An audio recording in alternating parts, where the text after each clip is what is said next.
बिस्मिल्लाहिर्रहमानिर्रहीम। अस्सलाम वालेकुम स्टूडेंट्स। आज हम कर रहे हैं question number 11। Question number 11 case exercise का एक्सरसाइज 3.2 का वेक्टर से रिलेटेड क्वेश्चन दिख रहा है, आपको समझ में आ गया होगा। Find magnitude of a vector A. आपको अच्छा 11 पार्ट का पहला पार्ट, अभी 3-4 पार्ट्स और हैं, 3 पार्ट और हैं, वो आपको करवाए जाएंगे। तो आप लोग प्लीज़ इसे कॉन्सेंट्रेट करें कि इसमें क्या समझाया जा रहा है। वैसे तो आपने कहा देखते ही समझ लिया होगा भाई मैग्नीट्यूड तो हमें वेक्टर ए का निकालना आता है। तो जल्दी से मैं भी निकाल के दिखा देती हूँ कि भाई ए है वेक्टर और इसका मैग्नीट्यूड हमें मालूम करना है।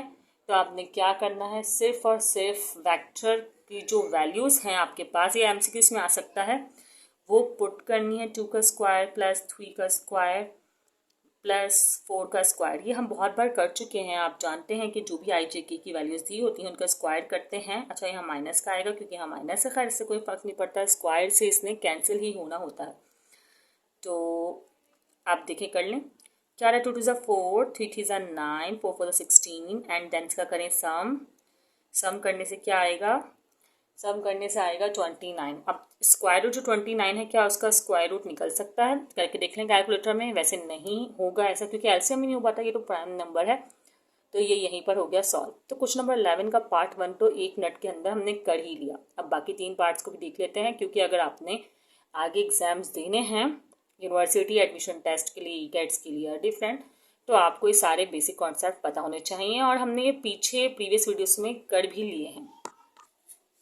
तो अब कर लेते हैं पार्ट बी की बात। Question number 11 part B. देखिए पार्ट ए था, अच्छा इसमें एक चीज़ थी सवाल में ना, ये भी माइनस में था, लेकिन खैर कोई फर्क तो पड़ने वाला था नहीं, तो मैंने इसका लिख दिया। अब आपने क्या करना है कि इसको सॉल्व करने से करें find the value of T. अच्छा वैल्यू ऑफ टी कहाँ है, देखिए ये रहा, ये टी, और इसकी वैल्यू हमें मालूम करनी है, जबकि हमें एक वेक्टर ये और एक वेक्टर ये गिवन है और इनका मैग्नीट्यूड भी सेम है। मैग्नीट्यूड सेम होने का मतलब समझते हैं क्या है कि इन्होंने इस वेक्टर को पहले तो कोई नाम दी। चलो मैं नाम देती हूँ। मैंने इस वेक्टर को नाम दिया, पहले वाले को ए एंड सेकंड वाले को मैं नाम दे रही हूँ जो कि है बी। कोई एतराज़ तो नहीं है आपको? अगर एतराज़ है तो कमेंट सेक्शन में मेंशन कर सकते हैं। -3j प्लस टी के। खैर कोई कमेंट में आते नहीं है, ना अप्रिसिएशन के ना कोई ख़ास वैसे, लेकिन जो लोग अप्रिशिएट करते हैं थैंक यू सो मच।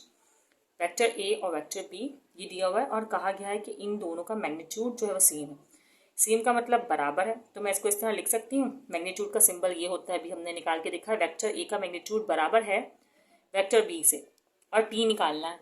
ऐसा क्वेश्चन हम पहले भी कर चुके हैं, मैं आपको लिंक मेंशन कर दूंगी अगर हो सका, मुझे याद रहा तो। ठीक है, क्योंकि एडिटिंग के टाइम जो है हम काफ़ी चीज़ें भूल जाते हैं, जो मैं बाद में सोचती हूँ कि भाई ऐड करना चाहिए था। चले भाई, आप चाहे तो ए का मैग्नीट्यूड और बी का मैग्नीट्यूड निकाल सकते हैं, पहले पुट कर सकते हैं, तो मैं भी यही करने वाली हूँ। ए का मैग्नीट्यूड पहले निकालूंगी और फिर इसमें पुट कर दूंगी, इस कंडीशन में, इस केस में।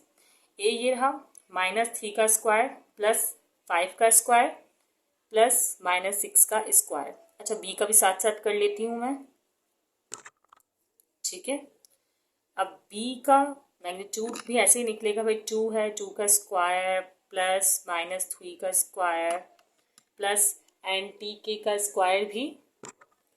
तो के तो हम लिखेंगे नहीं, सिर्फ टी लिखेंगे, टी का स्क्वायर। अब देख लें यहाँ पर क्या वैल्यू आ रही है हमारे पास, यहाँ पर आ रही है 3 3 9 और ये 5 25, 6 6 36। यहाँ पर क्या आ रही है, हैंड टू हैंड करते हैं, जल्दी जल्दी करते हैं कवर। 2 2 4, 3 3 9 और टी का स्क्वायर। ओके है ना। अब जल्दी से इसका फाइनल आंसर क्या है, ए का वेक्टर का फाइनल आंसर करो सम, तो सम आ रहा है 70।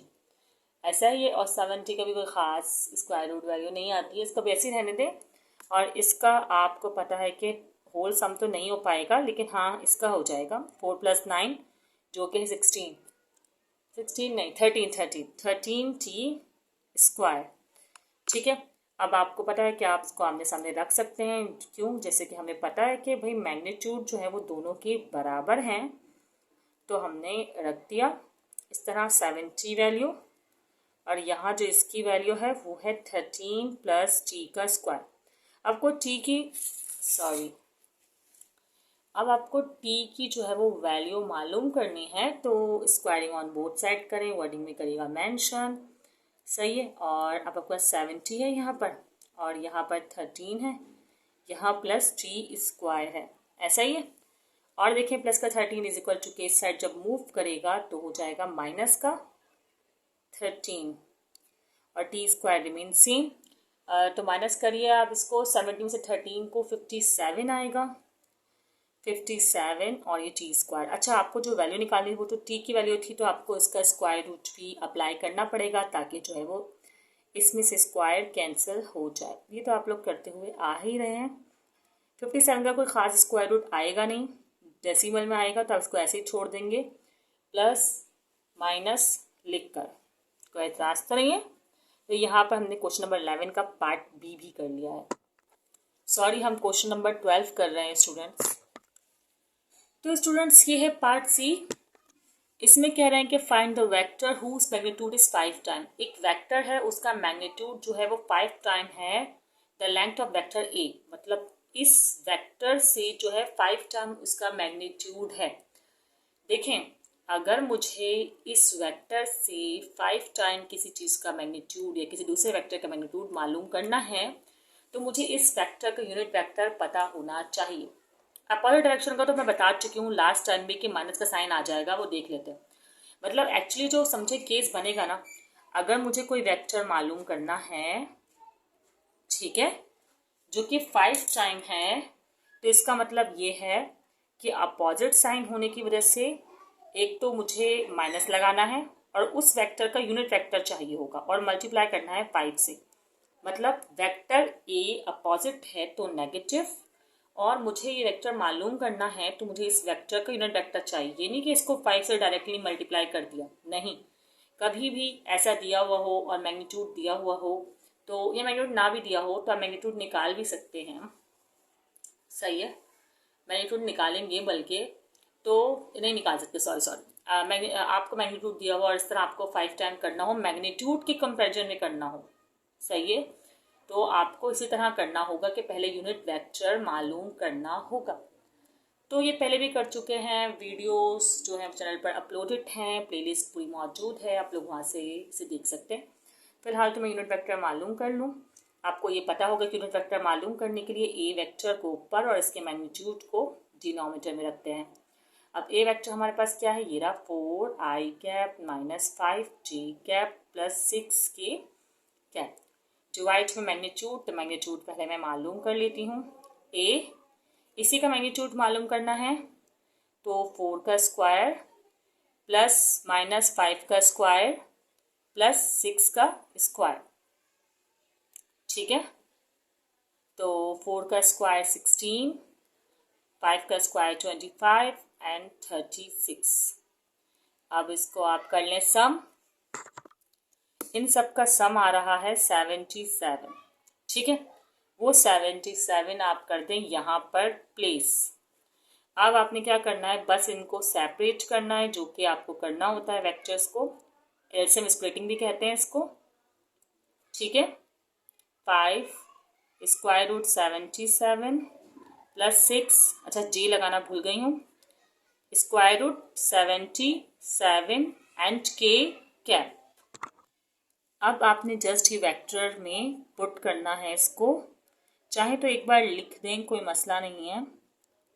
और अब जो आपका यूनिट वेक्टर आया है, बल्कि 5 को इस साइड लिखें ना, माइनस के 5 को कर दें और वेक्टर को इस साइड लिखें, जो कि क्या है 4i square root 77 minus 5j square root 77 plus 6 square root 77 के कैप। ओके ना, कोई प्रॉब्लम तो नहीं है यहाँ पर आप लोग को? ये माइनस का है कि प्लस का है, माइनस का है, ओके। चलें जी, अब इसको कंप्लीट करते हैं। 5 4 ज़ा 20i और ये स्क्वायर रूट 77, 5 5 ज़ा 25 minus minus plus square root 77 plus 6, नहीं 6 क्या, 5 6 का क्या होता है 30 स्क्वायर रूट 77 एंड के कैप। तो यहाँ पर ये कंप्लीट हुआ। पार्ट सी भी हमने जो रिक्वायर्ड वेक्टर था जिसका मैग्नीट्यूड जो था 5 time of vector A in opposite direction था वो हमने मालूम कर लिया है। अब है हमारे पास पार्ट डी। पार्ट डी में क्या कह रहे हैं कि आपके पास जो वेक्टर है ना वो वेक्टर आपका a vector product of its magnitude and direction.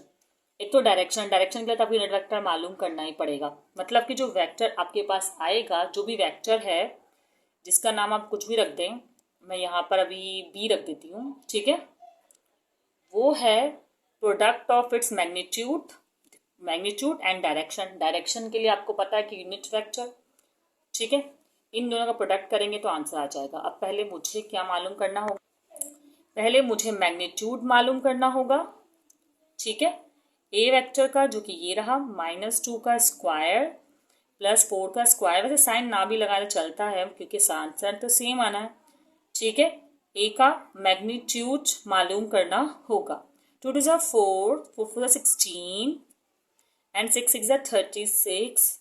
अब इसका सम करें तो सम क्या आएगा, सम आएगा इसका फॉर 56, सॉरी से कितना आया 56। अब आपको यूनिट वेक्टर मालूम करना है, ऐसा ही है ना। तो यूनिट वेक्टर के लिए तो आप लोग बात जानते हैं, ए वेक्टर और मैग्नीट्यूड ऑफ ए वेक्टर। अब खैर जल्दी से आप लोग लिखें ए वेक्टर जो कि आपके पास -2i प्लस 4j -6k और मैग्नीट्यूड जो है इसका स्क्वायर रूट क्या है। तो स्क्वायर 56 का मैं एलसीएम कर रही हूँ ना, तो देखें अगर आप डायरेक्टली कैलकुलेटर से करेंगे तो भी आ जाएगा। 2/14 आ रहा है, इस तरह लिख दें, ठीक है। एक पेयर बन के 2 का बाहर निकल रहा है तो आप यहाँ 2 square root 14, 2 square root 14, 2 square root 14 answer देख के रियलाइज हुआ कि हो रहा है। और सॉल्व 2 से 2 कैंसिल, 2 1 2 2 2 1 एंड 2 3 तो यहाँ पे तो 1 i कैप एंड रिमेनिंग 14 और यहाँ पे 2 j कैप रिमेनिंग 14, यहाँ पे 3 k कैप रिमेनिंग 14। ओके, अब बस लास्ट पार्ट, लास्ट कहानी क्या है कि आपको इन दोनों को करना है मल्टीप्लाई, ठीक है। वेक्टर बी ए मैग्नीट्यूड मतलब 2√14 और मल्टीप्लाई में 1 स्क्वायर रूट 14 आई कैप प्लस 2 स्क्वायर रूट 14 जे कैप -3 स्क्वायर रूट 14 के कैप, ठीक है। इस तरह आपने करना है इसको, ठीक है। थोड़ा ख़राब से हो गया, खैर ये भी आंसर है, इसी तरह ये बुक में मेंशन है, लेकिन शायद एक और तरीका भी हो सकता हो। मैं कर रही हूँ अपने इंफॉर्मेशन पॉइंट ऑफ व्यू से। स्क्वायर रूट 14 कैंसिल हो जाएगा और ये 2 हो जाएगा सबसे मल्टीप्लाई, 2 1 2 आई कैप माइनस और नहीं प्लस प्लस प्लस, ये तो प्लस का ही रहेगा ना, ठीक है, plus and 2 2 4 J cap and 2 3 6 के कैप। और सॉरी यहाँ माइनस भी है, माइनस ये रिमेनिंग बचा हुआ ये है और ये माइनस इधर तभी मैं कहूँ माइनस का आंसर होना चाहिए, ठीक है। तो यहाँ पर हो गया एक क्वेश्चन मुकम्मल। आप ऐसे भी कर सकते हैं, मैं और लिख देती हूँ और ऐसे भी कर सकते हैं, ठीक है। माइनस माइनस एंड देन जो है ये सॉरी ये प्लस का है, देखिए ये रहा प्लस का, ये प्लस का है, minus plus minus minus plus minus, अब सही है, ठीक है। तो यहाँ पर एक क्वेश्चन हो गया, क्वेश्चन नंबर 12 मुकम्मल। बहुत ध्यान से करना चाहिए, जल्दी में जो है एक्सेस मिस्टेक हो जाती हैं। आप लोग भी काफ़ी ध्यान से करिएगा। अगर वीडियो पसंद आई हो तो दोस्तों को ज़रूर शेयर कीजिएगा, लाइक कर दीजिएगा और कमेंट करते रहा करें और दुआ में याद रखा करें। अल्लाह हाफिज़।